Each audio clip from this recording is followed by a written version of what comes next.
warahmatullahi wabarakatuh. Alhamdulillahi rabbil alamin wa bihi nasta'in ala umurid dunya waddin wassalatu wassalamu ala asrafil anbiya'i wal mursalin sayyidina wa maulana Muhammad wa ala alihi wa sahbihi ajma'in. Alhamdulillahi rabbil alamin.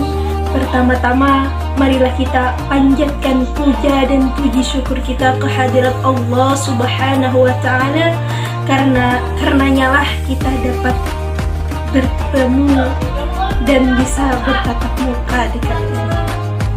Salawat serta salam tak lupa pula kita haturkan kepada junjungan kita, pemimpin kita, Nabi besar Nabi Muhammad sallallahu alaihi wasallam. Yang terhormat Bapak pengampu mata kuliah Retorika dan Teknik Khitobah, Bapak Muhammad Rifat SAG MAG, dan seluruh kawan-kawan yang berbahagia. Jadi di dalam pertemuan kita kali ini saya akan mengangkat tema suatu dakwah kali ini, yaitu tentang masalah akhlakul karimah. Dalam kehidupan sehari-hari, akhlakul karimah dapat digunakan sebagai tolak ukur dalam menentukan kehormatan seseorang. Mari coba kita pikirkan dan renungkan sejenak. Ternyata di dalam kita berkehidupan sosial, dalam kehidupan kita sehari-hari, kita tidak terlepas dari pentingnya yang namanya akhlakul karimah. Karena apa? Karena akhlak ini akan menjadi satu tuntunan, suatu pokok kehidupan kita untuk dari sekarang sampai ke nanti. Coba kita renungkan sejenak dan kita amati bagaimana lingkungan kita saat ini, yang itu akan menjadi contoh kita. Contohnya saja di lingkungan kita melihat orang-orang yang menyeleweng dari ajaran agama Islam, seperti orang yang mabuk-mabukan. Perilaku mereka sangat tidak bagus. Tapi kita sebagai muslim tidak mengharuskan atau menstak mereka itu sebagai tidak baik. Itu bukan kita. Kita sebagai muslim, kita harus sama-sama saling mengingatkan bahwa yang namanya Islam adalah agama yang rahmatan lil alamin. Itu yang akan menjadi contoh kita. Mereka menjadi contoh kita bahwa kita jangan meniru mereka. Karena apa? Karena perbuatan mereka dilarang oleh Allah Subhanahu wa ta'ala. Kemudian kita contoh di bagian satu sisi lagi.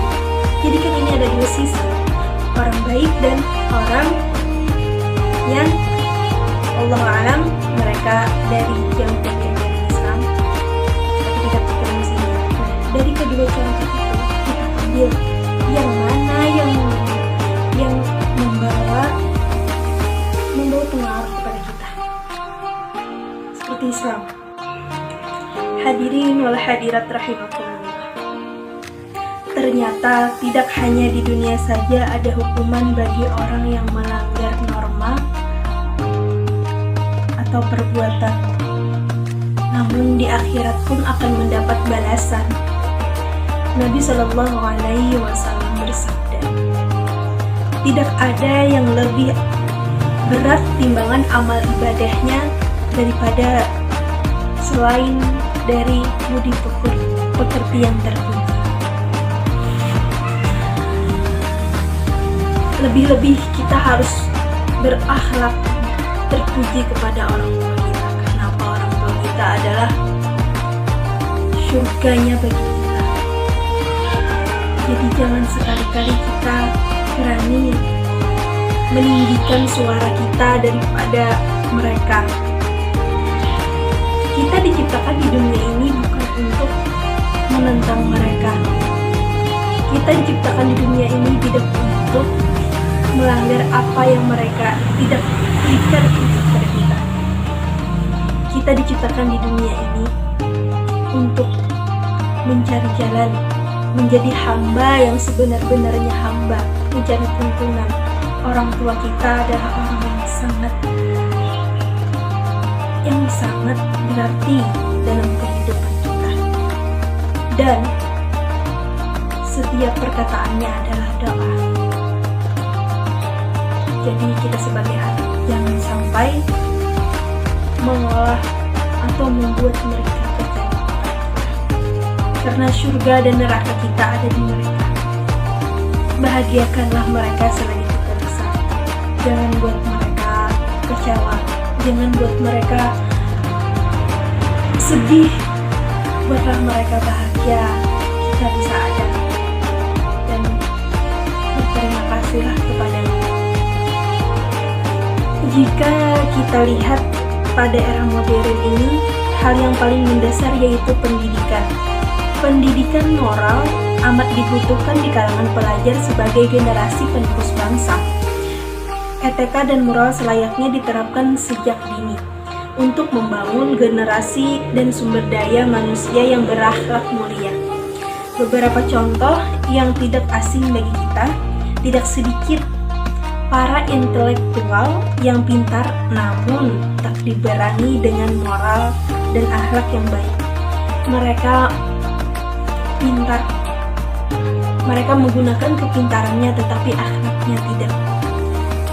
Contohnya, bukti nyata ini sudah banyak terjadi. Pemerintahan kita banyak yang terkena korupsi, padahal mereka berpendidikan tinggi, tapi mereka yang namanya korupsi, mengambil hak orang itu dia.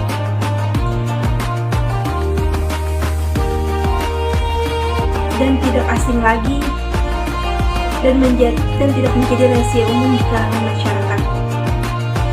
Tidak sedikit orang yang terkena kasus asusila di negara kita ini.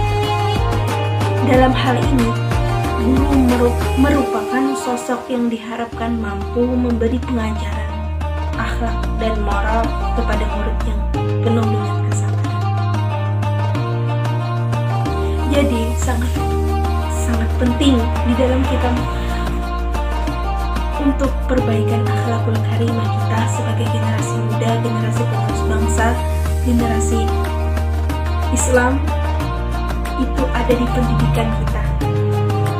Jadi semoga pendidikan kita ke depannya lebih menekankan penanaman moral kepada anak-anak, agar mereka tertanam ajaran-ajajan agama yang akhirnya yang membawakan agama kita ini menjadi lebih makmur dan memberikan agama yang rahmatan lil alamin, yang di dalamnya sudah teratur kedamaian, ketentraman yang sudah teratur dalam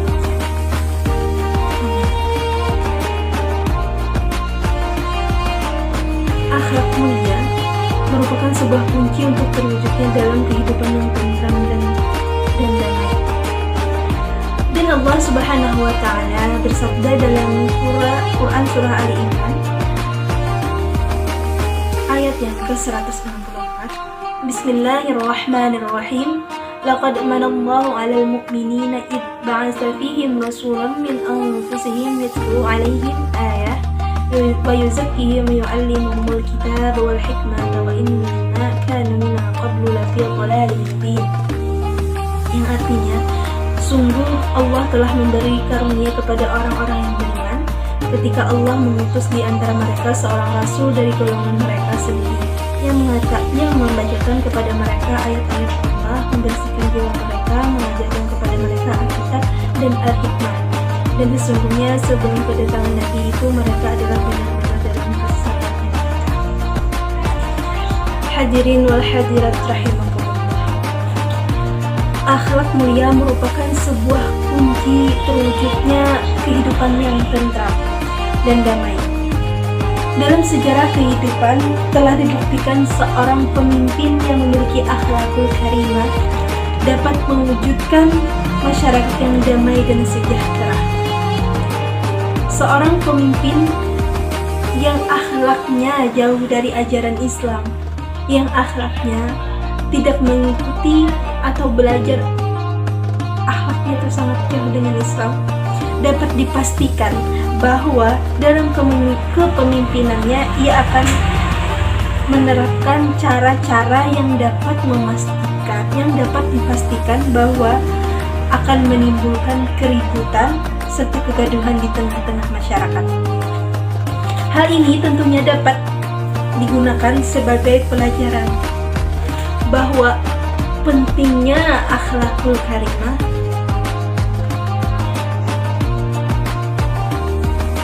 yang dinyatakan sebagai tiang untuk dipergunakan sebagai fondasi dalam segala aspek. Para kawan-kawan yang berbahagia, menjaga moral dan akhlak yang baik merupakan sebuah tiang untuk mempertahankan kekokohan jiwa kita. Kembangkan moral, semangat, dan tekad untuk terus melangkah, menggenggam impian kita. Gapailah kesuksesan untuk orang yang di sekeliling kita, yang begitu menaruh harapan besar terhadap diri kita. Wujudkan segala apa yang kita inginkan dengan segala apa yang kita miliki, salah satunya dengan akhlakul karimah, sebagaimana yang telah dicontohkan oleh baginda kita Nabi besar Nabi Muhammad SAW. Mungkin cukup sampai di sini yang dapat saya sampaikan. Saya sangat memohon maaf atas segala kekurangan yang saya miliki.